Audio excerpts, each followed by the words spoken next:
కొట్టకుండా పనే మార్గం లేదా? ఉంది. ఆ కెమెరా ఇచ్చేస్తే. ఆ కెమెరా ఇచ్చే లేచే ఇచ్చే తీసుకో. మాట తప్పుతున్నారు. నీలాంటి ఎదల దగ్గర కూడా మాట మీద నిలబడతారేంట్రా? అని నేను ఒక దెబ్బతో ఎందుకు ఊరు పెడతానో తెలుసా? కట్ 5 నిమిషాలు తెలుసు చూడు. కెమెరా దొరికిందా? వెంటనే చూడాలి. ముందు మనకు ప్లేస్ కావాలి. నా క్లోజ్ ఫ్రెండ్ ఒక అమ్మాయి ఉంది. వాళ్ళ పేరెంట్స్ ఢిల్లీలో ఉంటారు. తను ఒక్కతే ఉంటుంది. అక్కడికి వెళ్దాం.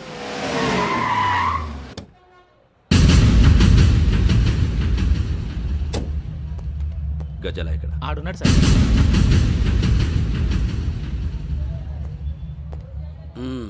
క్యాసెట్ ఎక్కడ?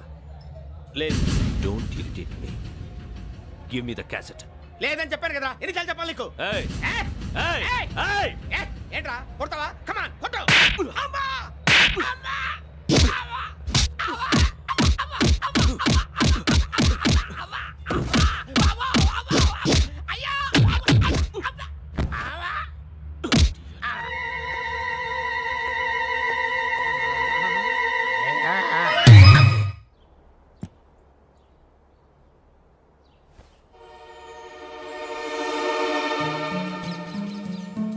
ఇందిరా పార్క్.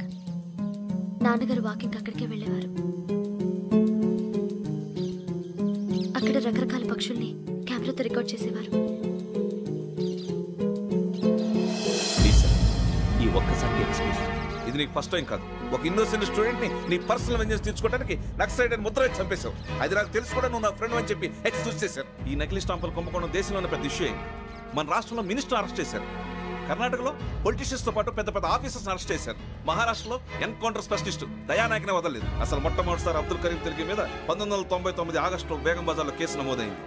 ఆ నకిలీ స్టాంపు నమూనాలు నాసిక్ వెళ్లకుండా చేసి తెలుగుని కాపాడింది నువ్వేనని నా ఎంక్వైరీలో తేలింది. ఈ విషయం తెలిసి కూడా నేను దాచిపెడితే నీతో పాటు నేను కూడా ఇరుక్కుంటాను. చూడు యోగి, ఒక ఎంక్వైరీ ఆఫీసర్గా నా డ్యూటీ నేను చేశాను. నిన్నేం చేయాలో ఆ కోర్టే డిసైడ్ చేస్తుంది. నిజమే సార్, కానీ నా కెరియర్ మొత్తం స్మాష్ అయిపోతుంది.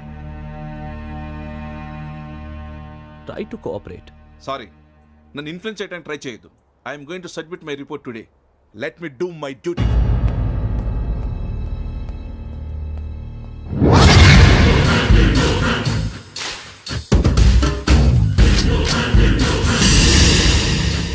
శరత్,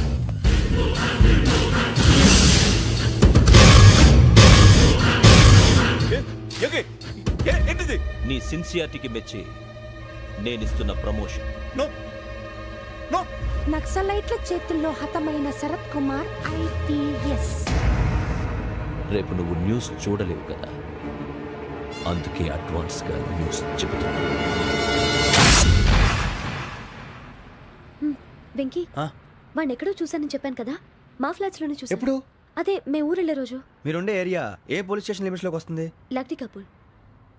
ఈ యోగేందర్ శర్మ ఏపీ పోలీస్ అకాడమీకి హెడ్ ఆఫీసర్గా రావడానికి ముందు లకడి కబ్బుల్లోనే డీసీపీగా పనిచేసేవాడు. అంటే శ్రావణి, ఆ రోజు ఏం జరిగింది? మా నాన్నగారు ఆ రోజు ఎందుకో చాలా టెన్షన్గా ఇంటికి వచ్చారు. నాన్న, జ్యూస్ ఇక్కడ పెడుతున్నాను, తాగండి.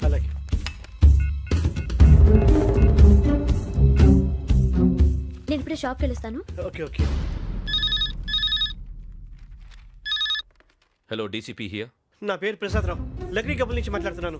ఇందిరా పార్క్ లో జరిగిన మర్డర్ గురించి మీతో మాట్లాడారు. చెప్పండి. చంపింది ఎవరు? నేను చూశాను. చూశాను.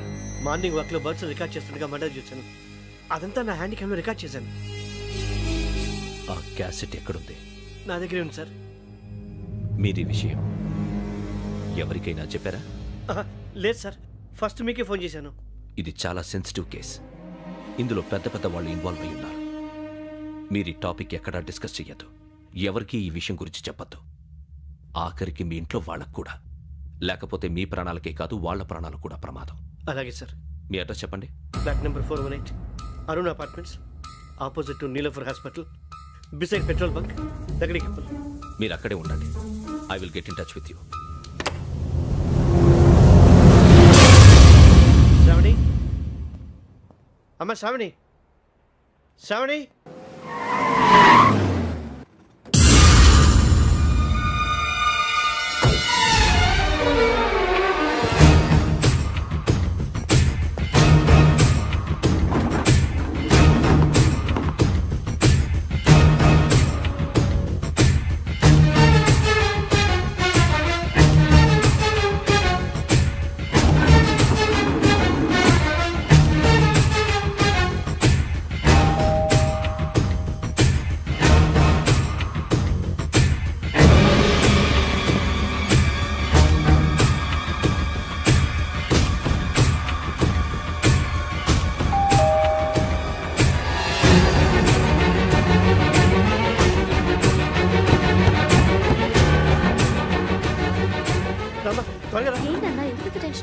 లేదు చెప్తాదా దా.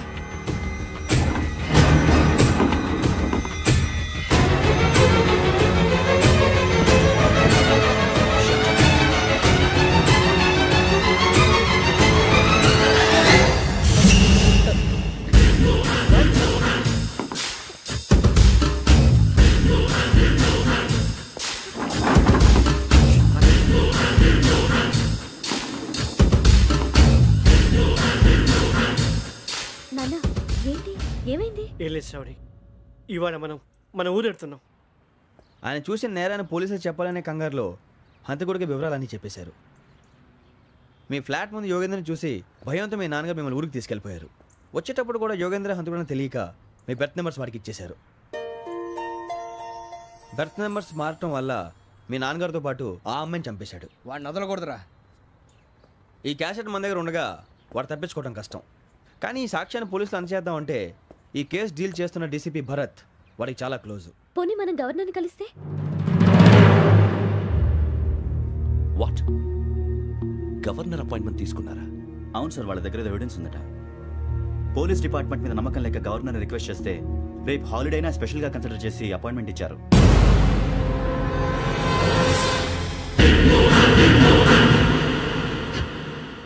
అమ్మయ్యా, ఈ క్యాసెట్ గవర్నర్ గారికి అందిస్తే మనం ఈ నేరం నుంచి బయటపడిపోయి మన ఉద్యోగాలు మనం చేసుకోవచ్చురా. ఉద్యోగాల మాట దేవుడు ఎరుగు. ముందు మన ఊరు వెళ్ళిపోతే ఏ అప్పు సొప్పు చేసి బతికేయచ్చు. ఒరే అన్నట్టు చాన్నాలేంది మందేద్దాం రా. అవునరా?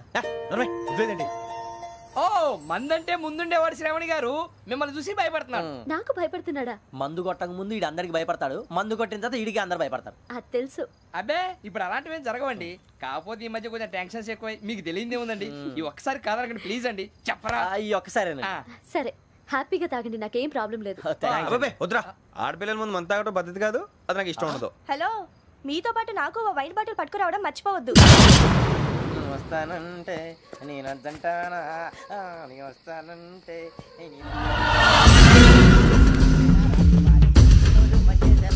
చాలా రోజులైంది.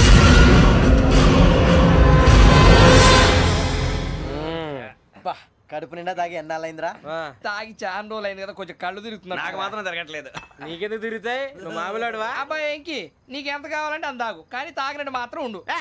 తాగితే తాగినట్టు ఎలా ఉంటారు? తాగితే తాగినట్టే ఉంటారు. వీడు కొంచెం కంట్రోల్ తప్పుతున్నాడు రోయ్. Would you like to have anything else? నిశ్చికాకి నాకు అర్థమైంది. బాగోదు, వాళ్ళ ఇంటికి మనం వచ్చాం కదా, అర్థం చేసుకోవాలి. మంచోడు మా తండ్రి. అమ్మా hey guys, I am asking you, you want anything let me know. English లో మాట్లాడతావు? వాళ్ళ ఇంట్లో ఉన్నామని చెప్పాను. ఇంగ్లీష్ లో మాట్లాడుతున్నా? తెలుగు రాదా? అది కాదురా వెంకీ, నువ్వు కూల్ అవురా. ఎందుకు అది కాదు రావణ, నాది అల్లా ఏ అమ్మాయిని కాదు, ప్రతి ఒళ్ళకి ఇదో ఫ్యాషన్ అయిపోయింది. ఇప్పుడు మన టీవీ యాంకర్లు సోళ్ళ పోతున్నారా బాబు, అది ఎలా చేస్తారో సార్ చూపించరా సూరిబాబా. హాయ్, మా బుడ్డి అడిగిల బుజ్జాయికి జన్మదిన శుభాకాంక్షలు. ఇట్లు గ్రాండ్ ఫా గ్రాండ్ మా బ్రదర్స్. సినిమా గురించి నేను చెప్తాను రా. హిందీ వాళ్ళు పాపం తెలుగు రాకపోయినా ఏదో మాడని ట్రై చేస్తారు. మనోళ్ళు ఉన్న రోగం తెలుగు వచ్చిన రానట్టు అదేమిటి ఇదేమిటి అది అర్రగా ఉంటుంది, పైన ఉంటుంది. మనకెందుకురా, నువ్వు ముందు మందు కొట్టు చెప్తా. కొట్టు. అయిపోయింది. మందు తాగడానికి కాదు రావణ, ఇప్పుడు ఆడపిల్లంటే మన శ్రావణి లాగా ఓ పద్ధతిగా మాట్లాడేది అర్థం అవుతూ ముద్దువా బొద్దువా అలా ఉంటే మనకు కూడా రకమైన ఫీలింగ్స్.